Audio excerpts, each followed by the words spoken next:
উঠটা খাই পরে হাতটা ভাঙছি। ভাই আপনার পরিচয় একটু বলেন তো। আমার নাম হলো হারুন রশিদ, ক্যারাম ক্যাম্পতুলি। যার সাথে ঘটনা সে আপনি কি হয়? আমার ছেলে। আপনার ছেলে হাতের বাড়ি কোথায়? আমাদের বাড়ি হলো লাকসাম থানা, ক্যাম্পতুলি গ্রাম। আচ্ছা, ঘটনাটা কি ঘটছে একটু আমাদেরকে সবিস্তারে বলেন তো।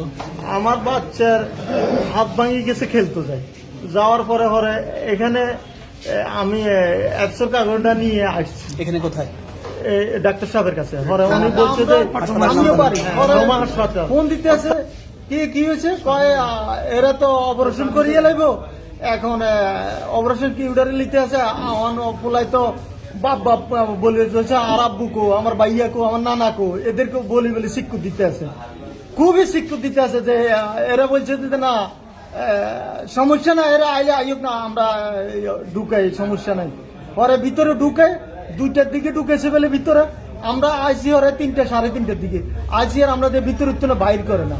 2টা 3টা 4টা 5টা, পরে 5টার দিকে আসরের আজান দিছে, আসরের নামাজ পড়তে বলে ডাক্তার বাড়িছে, বাড়ি কইতেছে তখনও কিছু বলে না, বলতেছে না আমরা বার করি এলাম একটু পরে।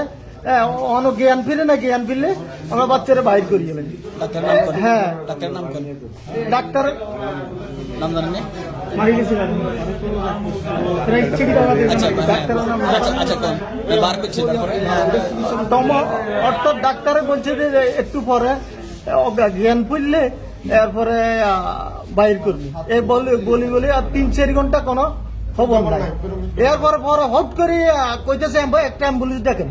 কি অ্যাম্বুলেন্স কিনলে ডাকবো? কি হয়েছে? অ্যাম্বুলেন্স কিনলে ডাকবো? ওরা বলতেছে যে অ্যাম্বুলেন্স ডাকেন। কি যে অ্যাম্বুলেন্স কি জন্য ডাকুন? কুমিল্লা নিতে হবো। কি কুমিল্লা কি জন্য নিব? কয় আইসিইউ তো ঢুকাইতে হবো। কি আইসিইউ তো ঢুকাইম কি জন্য? আনছি তো হাত ভাঙার রুগী, এখন আইসিইউ তে কি জন্য ঢুকাইবে? বাচ্চার জ্ঞান ভিত্তি আছে না। তারপরে হেরান নিজেরা আমি আর এটা কোনো কথা বলি না, আমি আতঙ্ক হয়ে গেছি। আমার মুখ দিয়ে কথা বলি কি রে, কি হয়েছে? হাত ভাঙার রুগী আছে, সুস্থ মানুষ, এখানে আইসিইউ তে কি জন্য ভর্তি করা লাগবে? আর হাত ভাঙলে মানুষ আইসিইউ তে কিনলে লিখে, বাচ্চা সুস্থ, আমরা কোনো নাই। হরে এরা নিজেরাই কুমিল্লাতে ফাটাইছে, মডার্ন হসপিটালে। ডাক্তার নিজে কথা বলছে ফোনে বলি, আর মডার্ন হসপিটালে ফাটাইছে।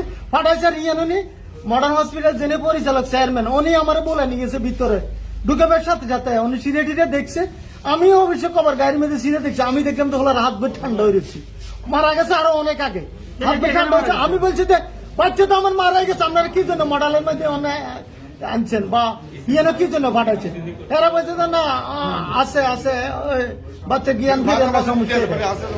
হ্যাঁ, এরপরে হরে ডাক্তার সাহেব আমার চেয়ারম্যান সাহেব আরো ডাক দিছে, ডাক দিয়ে বলছে যে এমনি আপনার বাচ্চা তো নাই। আমি বললাম তো ওরা তো বলছে যে হ্যাঁ আপনাকে যেন ভর্তি করে বেলা আইসিইউ তুলে যে বেলায় অনেক আপনারা তো বলতেছেন যে নাই। কয় এটা তো আমরা বলতে পারবো না, আমরা বাচ্চা নাই। আপনি কি চাচ্ছেন? আমি এটা সুস্থ বিচার চাই। আর আমার একটাই ছেলে, আমার বংশে প্রতিভ নাই, আমার একটাই ছেলে, আমার একটাই ছেলে। আমার বেবি অসুস্থ, ডায়াবেটিসের রোগী, আমার একটাই ছেলে। আপনি আপনার বাচ্চার সাথে কি হয়েছে আপনি মনে করেন একটু বলেন তো। আমার বাচ্চারে তারা মার্ডার করছে, মারি গেলেছে আমার বাচ্চাটা। ভুল চিকিৎসা দিয়ে এমন তাদের ভুল চিকিৎসার কারণে আমার বাচ্চাটারে মারি গেছে। সুস্থ ছেলে, হাঁটি এসছে, কথা বলছে, সব ঠিক আছে, কিন্তু আমার বাচ্চাটারে তারা মারি গেছে। মারি এরপরে তারা আমার কুমিল্লা পাঠাইছে।